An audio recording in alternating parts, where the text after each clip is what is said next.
He is still providing valuable information? Twilonadal caught up to High Priest Pixquicau on a high balcony in the main temple of Otontotomi. She had expected that, by this point, Pixquicau would have executed the human captured on the mountainside, but there he was, in a chamber below them in this very temple, hanging from his hooks in front of a golden mirror. Curiously, the room was filled with other augurs, all staring into mirrors of their own. He has no valuable information for us. His knowledge of any lands beyond this plateau is weaker than our own. It would seem that he and those other Chisenfosa spawn typically spent the eternity of their lives in their miserable little villages. This one, Agard, though the nephew of a chieftain. Chieftain? A sovereign of his tribe. This one knew of the northwestern face of the mountain and the few villages immediately beneath it along the lake. Nothing more. He had never seen the desert that is now a lake from anywhere but the high peaks of Satsini. Yet he lives. Because he does possess one thing of value to us. He speaks the language of the humans. These humans.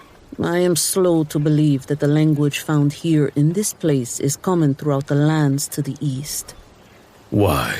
Twilonadal couldn't see much expression in Pixquicau's face, of course, since most of it was covered by an embedded skull, but she was fairly sure that her remark had shaken the augur.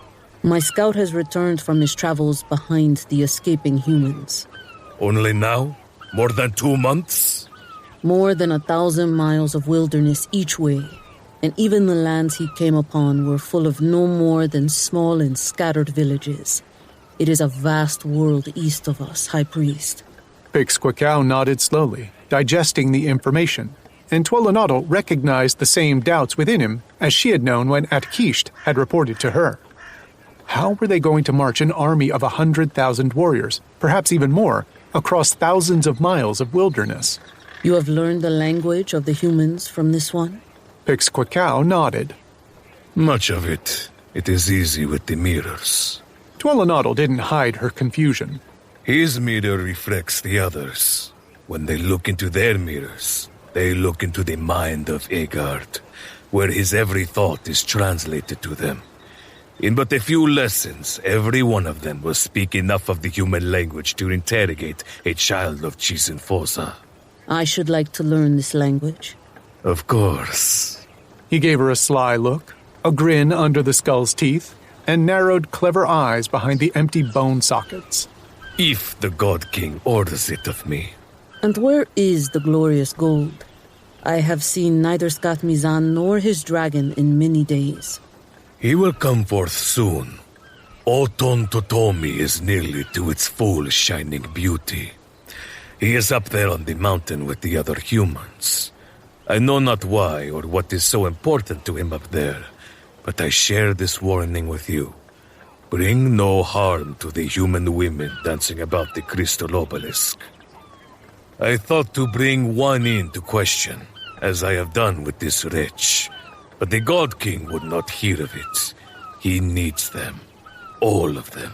Xoconai females will not suffice? We will march soon, of course.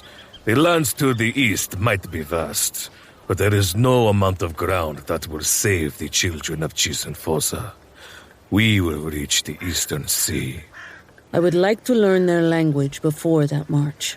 Again, the augur shrugged and grinned. A tactical necessity. I do not think the God King will be pleased to have his army delayed because his high priest was afraid to make an easy decision. That took the smile from his face, she saw, and was glad. They are nearly done this day.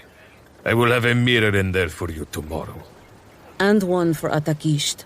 If my most skilled and trusted scout is versed in the human tongue, he will be far more valuable to us all.